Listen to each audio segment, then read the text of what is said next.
Hey everybody, welcome into today's lecture on languages and grammar. This lecture covers section 13.1 of Rosen's text. So let's get right into it.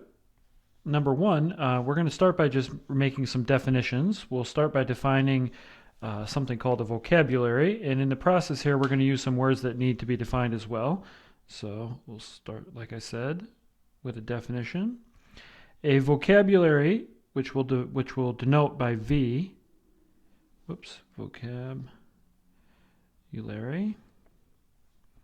V, this is a finite, non-empty set of elements. The elements could be anything here. So it's a finite, non-empty set of elements. And the elements of the vocabulary are called symbols.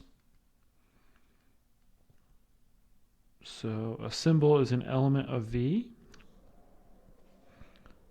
called symbols. All right, a word over V is going to be a string of finite length of the elements of V.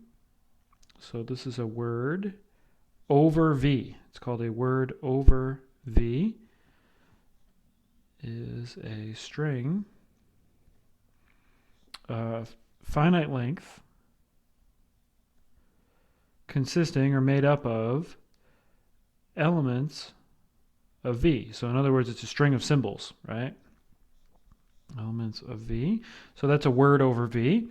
The set of all possible words is denoted by V star. So the set of all possible words over V is denoted by V star. So these are the words that are the all possible finite strings of symbols over V, so made up of elements of V. That's the set V star. All right. The non-empty, not the non-empty, the empty string, also called the null string. So the empty string, like I said, right now we need to get a bunch of definitions out here, and then we can start doing examples of these. But the empty string, or sometimes called the null string, in V star is denoted by the Greek letter lambda. All right, and so lambda is the string that consists of no symbols. It is not the empty set, okay? It is a string, in other words. It's the string consisting of no symbols. All right, so it's very important that lambda is not equal to the empty set. It's just the empty string. So it's a string with no symbols in it. And then finally, we are now ready to define a language. So with all these parts, we can define a language. All right, and so a language is just a subset of this set V star. So it's a subset of the set of strings. And again, it's called a language over V, just like the words were said to be over V. So a language over V is a subset of V star. Okay, so in certain contexts, the vocabulary is sometimes called an alphabet, and words are called sentences, but we're not going to worry about that. Let's just use this definition here where we use vocabulary and word as opposed to alphabet and sentences. But this is it. This is the definition of a language over V. But obviously, this is extremely abstract, right? It's extremely abstract. So for the second item of today's lecture here, let's think about this. So given a vocabulary, there are obviously lots of different subsets. There's a whole power set worth of subsets of V star, which we can choose from to define our languages, right? So given a vocabulary, there are many different languages. And so it turns out that many times a language is actually defined by by determining a set of rules on the set V star that then gives rise to the subset V. So this is called a grammar, okay? So a set of rules. This is kind of a heuristic definition here, but on a vocabulary,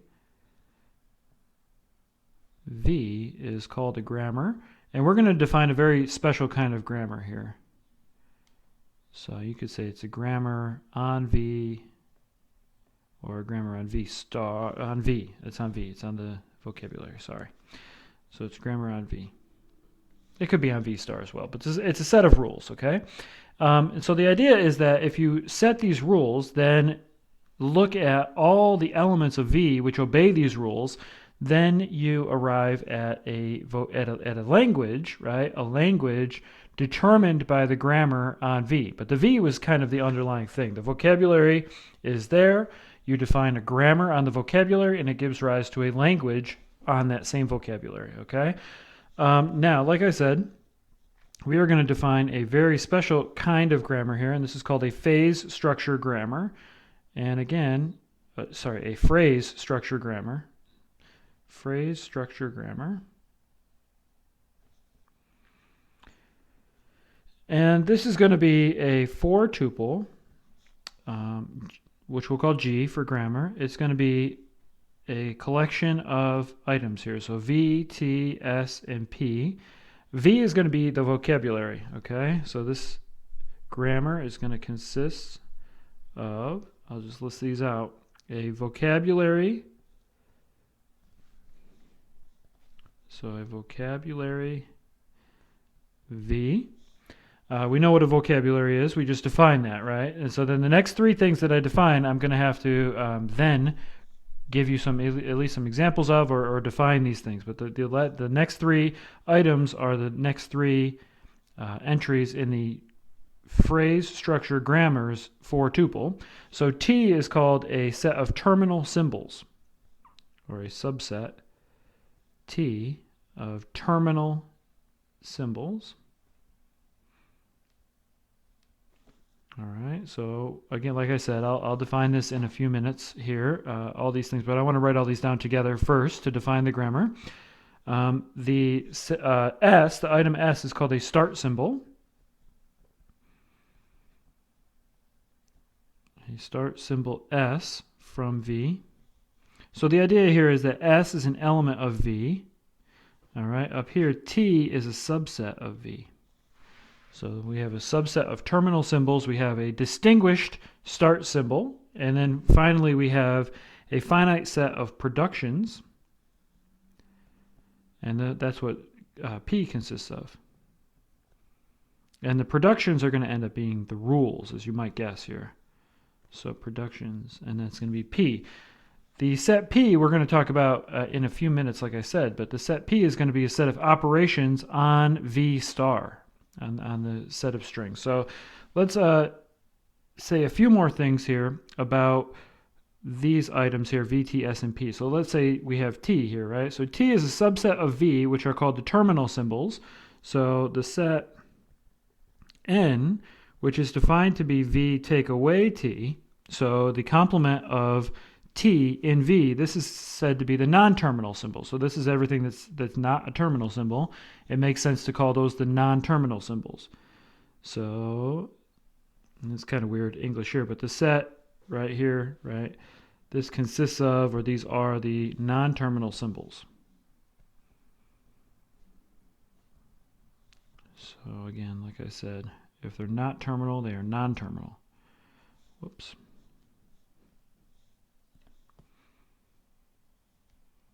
So these are our non-terminal symbols. That's just the complement of the terminal symbols. That makes sense.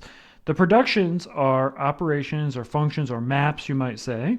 So every production in P must contain, so here's some rules about these, right? But every production in P, this set of productions, must contain at least one non-terminal on its left side. All right. And we'll look at examples of these in a few minutes, like I said. One non-terminal on its left side. And what do I mean by its left side? Well, these are going to be like functions, okay? So the idea is that you have a collection. I'm just going to call these x's just for now, but these are symbols, okay? So x1, x2, up to xn. It does something and produces something else, right? So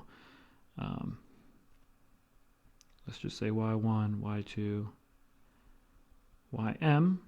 So a production is just a function that acts on the vocabulary. It's a function that acts on the vocabulary, or it's a map on the vocabulary, you might say.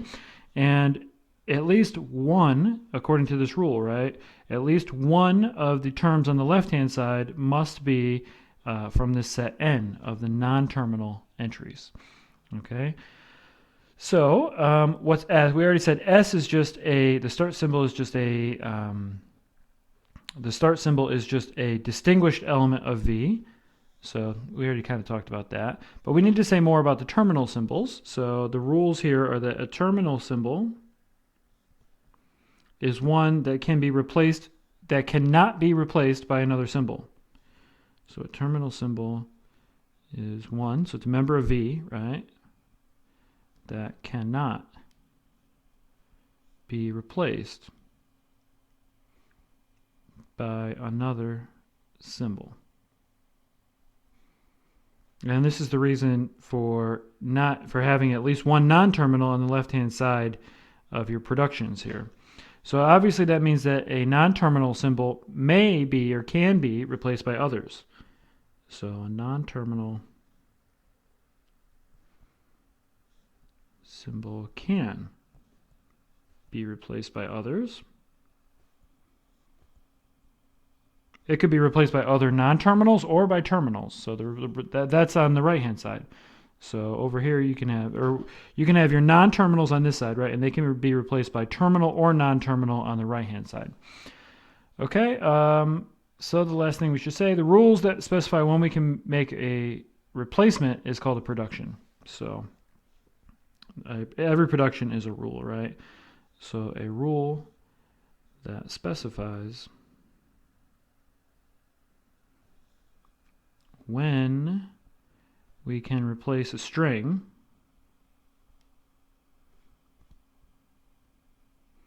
in V star by another one, that is called a production. So a rule is like an operation, it's like a map. That's exactly what we've talked about up here, except what we should think about. So the way that I've written this is a little bit deceiving, because this looks like an ordered tuple of symbols, right? But actually we are going to order them, but we're going to think of them as a string and not a tuple. So in reality, what I should replace this by right here, instead of this tuple, these two tuples, I should replace these by the words x1, x2, up to xn, no spaces, no parentheses, all right? And so that should be replaced by the word, or the string, right? y1, y2, to ym, all right? And so this assignment from this word to this word, that is a production. That is a production in our phrase structure grammar. All right, let's look at a couple examples. First of all, I have an example that's just kind of heuristic, but from the book. This is on page 848 of our text. So let's look at this. This one we'll do in a couple different ways, but let's start here by looking at examples. So this one's going to have some words as though it were a grammar already, all right? So here we go. So this is just a list of definitions, basically. So a sentence is made up of a noun phrase followed by a verb phrase. So the sentence here, this sentence in this example, this term, the sentence, this is our start symbol. So the sentence is the start symbol. Everything, so a sentence is made up of all this stuff. That's our start symbol, okay? So sentence is our start symbol. All right. From here, what do we do? Well, then we can build things called a noun phrase or a verb phrase. And those are going to play the role of what? So the noun phrase and the verb phrase are going to be, they are going to be the non-terminals, right? So these are going to be non-terminals. So these are going to be replaced. So the noun phrase and noun phrase, we have just different definitions here. verb phrase, verb phrase. These are going to be our non-terminals. And then our terminals are going to end up being all these words that get put in and then don't get replaced. So the, articles, adjectives, same thing with these are article, adjective, noun, verb, adverb, etc. Those are also non-terminals. Rabbit, mathematician, etc. These are all our terminals. And so let's see how this works. Like I said, I have another image here, but these are all the building block pieces of our grammar. Our language is built up of the symbols, the the, large, hungry, etc. And then our rules are built out of all these other pieces. And so let's see how this works. Here we go. And using all this stuff, we can build a sentence as follows. And so here's what we have. So we start with our sentence. This is our start symbol. Start with our sentence. Our sentence is built out of a noun phrase followed by a verb phrase. Okay, so a noun phrase followed by a verb phrase. And to build those, we build our noun phrase as an article, adjective, noun, verb phrase, right? So let me color code this a little bit better. So our noun phrase becomes article, adjective, noun, right? Our verb phrase, so these are all productions, right? So the next production is the verb phrase just gets carried through. But after we've produced, using our production, the article, adjective, noun, the verb phrase production then produces verb, adverb, right? And then we have to fill these in from our list of the possibilities. So article could be a or the. Our article here was chosen as the, right? That's the article. Adjective is either large or hungry. We chose large, right? Nouns are rabbit, mathematician. These are our choices within the vocabulary that we've set for this example. So it's either rabbit or mathematician. This one goes with rabbit. Now we're over to the verb phrase, right? And so our verb is either eats or hops. So we're going to say hops. And then our adverb is either quickly or wildly.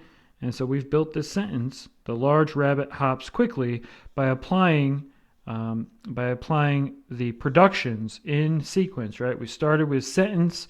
We applied the production. Sentence is a noun phrase, then a verb phrase. The next production was to expand on what it means to be a noun phrase, then to expand on what it means to be a verb phrase, and then to the next productions, the next 5 productions were all to just make their final replacements of these non-terminals, right? So the non-terminal article was replaced with the terminal, the, and then the non-terminal adjective is pronounced with large, noun, rabbit, etc. So everything in bold here is a non-terminal, and then everything that's in kind of the lighter font but in italic, that is a terminal. That's a terminal symbol.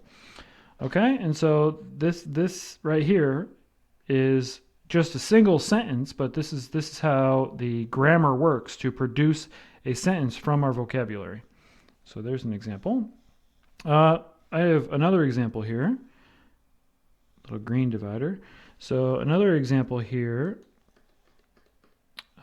this one, I don't have a picture of it, sorry. So this one, the next example, this is still number 3. So I'll call it 3 with a star. How's that? Because this is a different example now. But this one says, okay, let's try to simplify this and just use symbols, keep it a little more abstract. But let's say our vocabulary is a set of 5 items here. So again, we have an example. So our vocabulary is a set little a, little b, capital A, capital B, capital S. Our terminal entries are going to be little a and little b. All right. Capital S is going to be our start symbol. So, I mean, S is already an element of our vocabulary, notice, right? So this is the distinguished start symbol.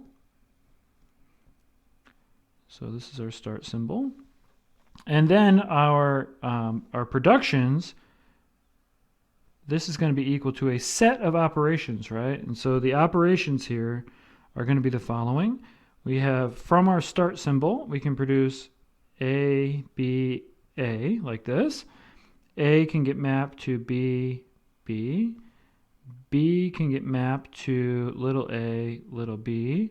And capital A, B together can get mapped to little b.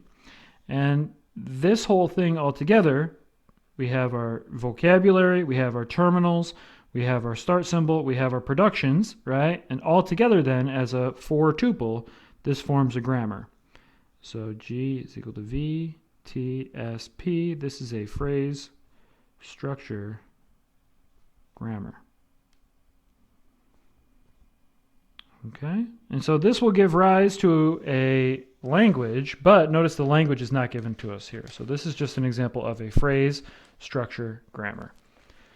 Okay, so let's move on. We've got some more definitions. So a lot of what we do in this lecture, by the way, is just going to be definitions, abstract definitions, and we will work with these moving forward. So these are going to be important for us moving forward. So item number 4, we need another definition, another kind of set of definitions, and these are going to be related to derivations. So let me just start writing. So once again, definition. Let's say we have our G equal to, well, let's say we have all this stuff here, right? So we have this abstract phase structure grammar. So I'm going to call it a PSG, phase structure grammar. And let's suppose that we have a couple of words in our word space, right? So let's let W naught, W naught, we'll refer to this as W naught, but let's say W naught is built up of the string L, Z naught, R. So L represents a left string, a right string, and then the center string, we're going to do something to the center string. And similarly, so the reason that we want this centered part to be different is we're going to have our W1 is going to have the same left string, and then a different middle string potentially, and the same right string. But let's say these are both words in V star. All right. If the following is possible, so if Z naught to Z1 is a production, so if this is a legitimate production, so if we can just replace the Z naught with the Z1 in our strings, and just by applying this production from P, then we say that W1 is directly derivable from W naught. All right. So then W1 is, and this is the definition, right? Directly derivable. So that means that we can just apply a single production and switch and get from W naught to W1, right? From W naught, and we write that W naught with a double arrow, a thick double arrow here at W1 to represent that relationship, okay? So that's directly derivable.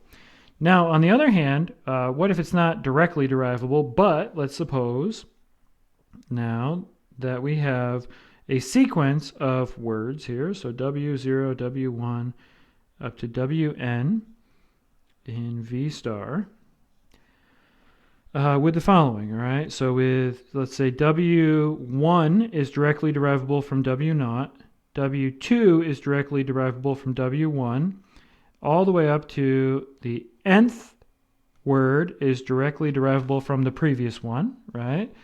Then what we can do is just link these together, right? And we can say that W1 is derivable from W naught. Wn is derivable from W naught, but now it's not directly derivable, right? And so you have to follow these steps, right? You have to go through all the different links here. So it's derivable, but it's not directly derivable anymore. And here we write very similarly, right? But we write that W naught leads to, but now we put an S or a star here, Wn. So W naught arrow star Wn. And so the sequence of steps indicated by this star, this is called a derivation. And so this is important. The sequence of steps indicated by the star on our arrow is called a derivation. And now there might be different derivations, right? But it's a derivation from W naught to Wn. All right, so let's look at an example using our same example from up here. So using these rules, so this vocabulary, this phrase structure grammar up here from example 3 star. So this example says, let's look at the following. So there's really two examples I have here, but A, B, A, capital A, little a, capital B, little a. This, it turns out, this is directly derivable from A, capital B, little a, because why? Well, it's because, I'm sorry, I have a typo here. So then this one's supposed to be, so the first one is supposed to be capital A, little b, little a. So now this is directly derivable from A, capital B, little a, because, or since, this arrow from capital B to lowercase ab is a derivable, or it is a production, I should say. So it is a production in P. Okay, well, here's kind of step 2 of this. Little a, little b, little a, little b, little a, little b, little a. All right, this is not directly derivable, but it is derivable from capital A, capital B, little a. So the same thing. In this sense, we can apply the following sequence of derivations, okay? So we can say, all right, we have A, B, little a. This becomes, just like we just did, capital A, little a, B, a. But then A, this capital A, can be swapped out for a capital B, capital B. So we've used this capital B goes to lowercase ab a couple times now. But now we can apply this one, right? So capital A, little b, and we're starting with A, B, A, right? This is our S. So really we went from S to this to,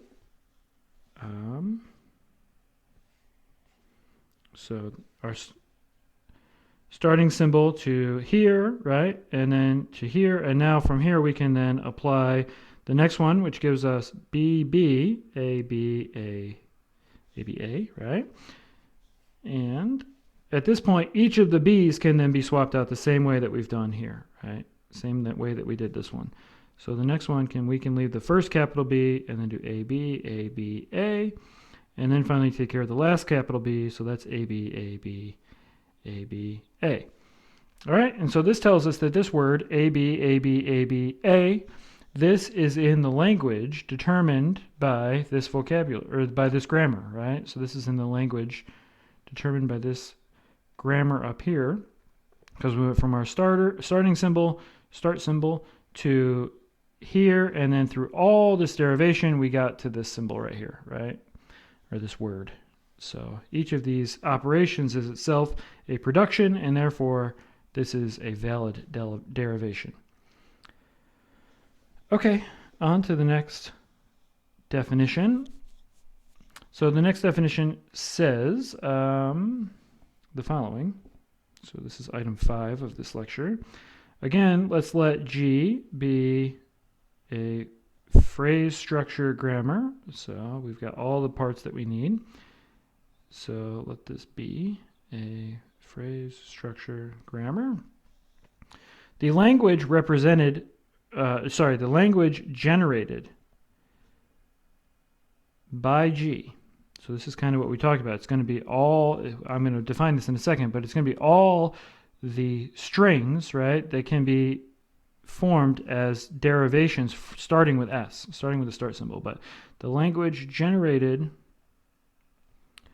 by G is the set of all strings in V star. Sorry, it's not just all the strings. It's all the strings made up of only the terminals, okay? So it's all strings of terminals. So all strings of terminals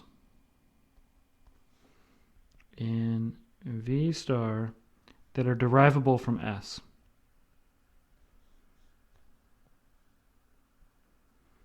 So derivable from the starting symbol, the start symbol S. And so we represent this by the symbol L of G, the language generated by G. And in set notation, this is the set of all the words in that we can, instead of saying this, all the strings of terminals in V star, that's just T star, right? it's all the strings of terminals. So it's all the W in T star such that S derives eventually, arrow star, these W's, these words. Okay, and there are a lot of examples in the book, so please check some of those out, but let's see the examples in the text. Okay, so a couple more things that we want to talk about. Again, kind of more definitions from this section. But item number 6 of the lecture here is types of phrase structure grammars. There are numerous types. All right, and so we'll kind of write out what these are. One of these types is much more complicated than the others, but it's going to be important that one has so much complication, so much structure to it. But types of phrase structure grammars. Okay, so there are four types. So we'll start with the first type. This one's called type 0, and type 0 is a phrase structure grammar in which there are absolutely no restrictions on how you on what's allowed to be a production. So type 0 is absolutely no restrictions on the productions. So any production that you define that you want to have in your production set is totally fine. And a type 0, if you want a type 0 phrase structure grammar. Well, what about type 1? Type 1, this is the one that has all the different, is the most complicated, has the most restrictions. And it says the following. This one can have, so it can have productions of the form W1 maps to W2. It's just, that's what a production is, right? A map from one word to another. And so the allowances here are that where W1 is equal to some left string times A times R, and W2 is equal to some left string times W times R. All right, so you replace the middle portion of the string here. In this scenario, A is a non-terminal. Okay, W is in V star and it's not. So W is in V star, but it's not the empty string. So W is not equal to lambda. Remember, lambda is just the empty string. And the other thing here, the other rule is that L and R could be any words here. So L and R are in V star. So the main rule here, if we're summarizing this, is that A has to be non-terminal, right? And it cannot map to the empty. It cannot map to the empty string. So it's non-terminal, it maps to the empty string. This type 1 can also have the map S maps to the empty string as long as S does not appear on the right-hand side of any other productions. All right, so this is kind of a caveat here. As long as S does not appear on the right-hand side. So as the output on the right-hand side of any other productions. Okay? So these are the rules. These are all the rules that you need to satisfy the type 1 phrase structure grammar. Type 1, this is called a context-sensitive grammar. So type 1 here is called context-sensitive grammar. Okay, so again, the main rule here is that it's got to take a non-terminal. The productions have to take a non-terminal to a non-empty. Okay, that's the basic gist of it. There's a lot of other stuff going on here, so make sure you take a few minutes to understand that. But that's the main importance here, is that it takes non-terminal to non-empty strings, right? All right, what about type 2? So type 0, there's no restrictions. Type 1, there's this kind of complicated restrictions, the context sensitive. Type 2 is going to say we can have any productions of the form. So again, we're defining these in what we can have, and then the implicit reasoning here is that, or the implicit result here is that you cannot have any other types of productions, right?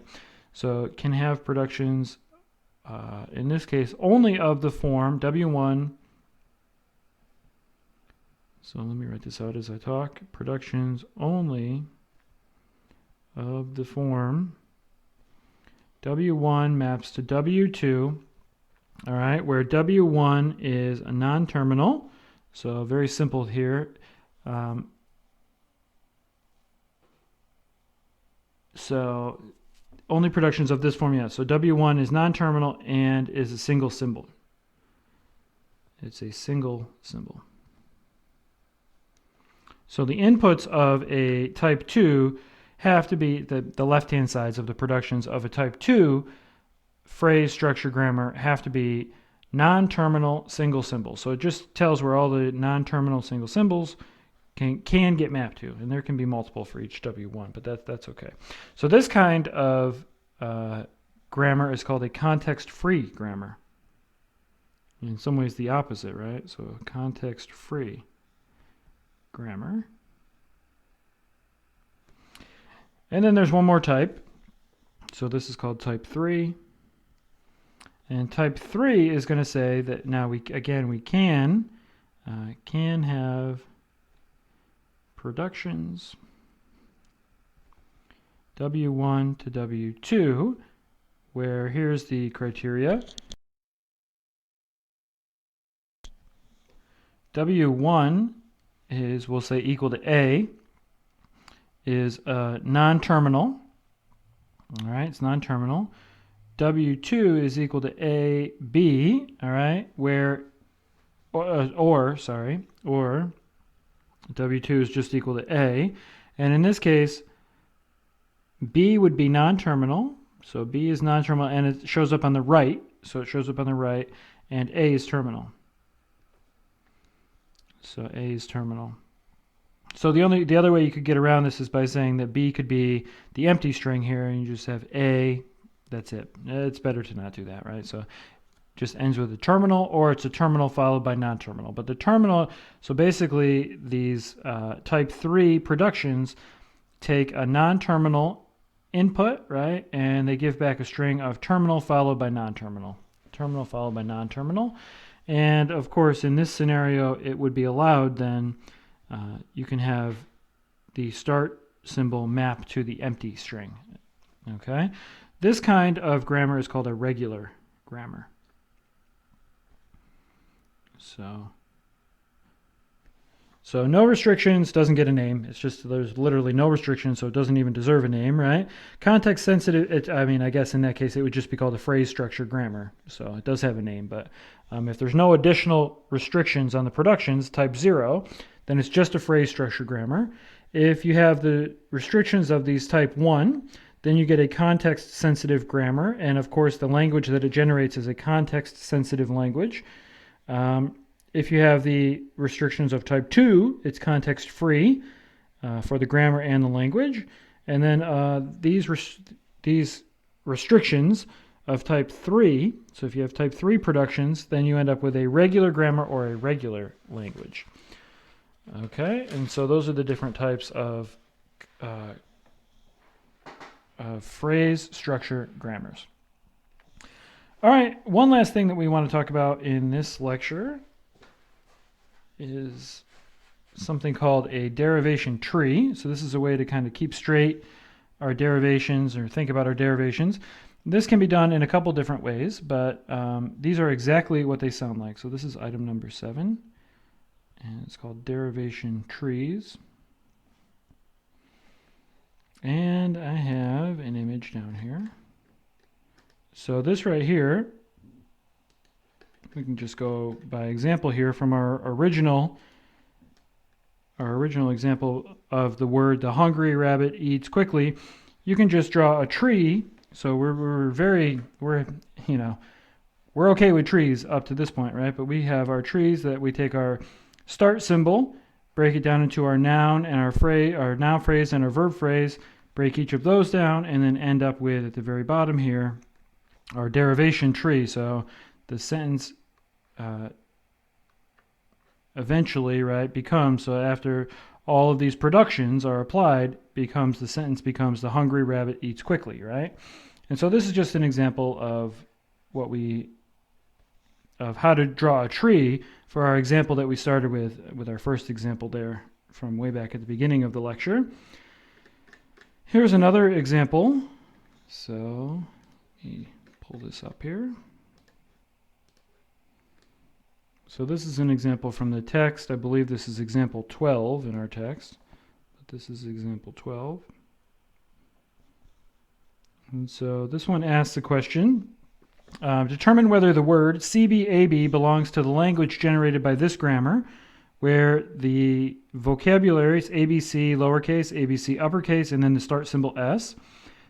T is the terminal are the lowercase, right? So this is kind of a symbolic way to look at these things, where the lowercase are the terminal, uppercase are the non-terminal, capital S is always the start symbol, and the productions then define the grammar, right? So in this setting, right? So the productions are given by all of these functions.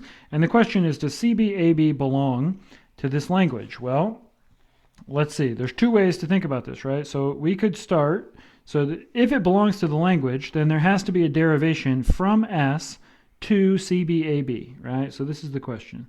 So can we find the CBAB? So does such a derivation exist, right? From S, from the start symbol, to CBAB, all lowercase. There are two ways to do this. We can start with just plain S and then try to build this in the forward direction. This is called, let me this up. It's called a top-down parsing, because we start with the start symbol. So this is called the top-down parsing. And it says to start with S and then build the derivation this way. So from S, there's only one production that starts with S. It goes to AB next, right? And so then we want to try to get this to be CBAB. And so there are a couple of choices here. We can take our A, and there's only one thing we can do with A, right? So A has to become CA. So now this can become CA and then B. And then from here we have a couple choices. Our C can become CB, or our C can become B. Well, we want to get this to be CBAB. So we don't want this to start with B. It has to start with the CB. So we'll take this one right here and apply here, right? So this production will then give us CBA capital B. And now with B, there's three options that we could choose, right? So from B, we'll then want to choose this one. Uppercase B just maps to lowercase b. And we end up with CBAB, all lowercase, and that's exactly what we wanted, right? And so this tells us then, this is the top-down parsing. We started here, we went this way, right? And we found that yes, CBAB is in the language generated by G. Yep, so that's the answer, right? The other option is to do a bottom-up parsing. So bottom-up parsing, you start with the answer and you try to work back and kind of reverse all these arrows to get back to S, right? So the bottom-up parsing, we have CBAB. We know we want CBAB, okay?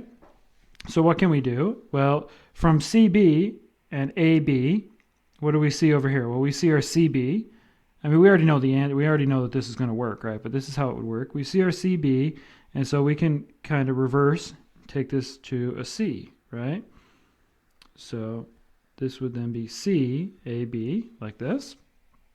Now we have a couple of choices, right? But we just keep working from the left. We see we have a CA, right? CA can give us our A. So this is A lowercase b. And then from there, we do this, right? Our B becomes capital B. It's exactly what we want. So this becomes AB by this one, right? And then just reverse, we get back to S. And so it's pretty much exactly the same, right? Just go, well, it's slightly different actually, the path that we took backwards, but that's okay. Is it? Yeah, we just did the B. Yeah, it doesn't really matter. But it turns out to be the same, right? Because it used all these productions. But again, this way, either way, this shows that CBAB is indeed in the language generated by G, because there's a derivation from S. Either way you do it, right? From S, there's a derivation to CBAB, to the word. Okay, and so you could think of this as a tree, searching a tree from our previous studies this semester, if you wish. But this is basically just a very quick introduction to languages and grammars. So let's leave it here, and then in the next lecture we'll get into some usages of these, some applications of languages and grammars. So I'll see you guys in the next lecture.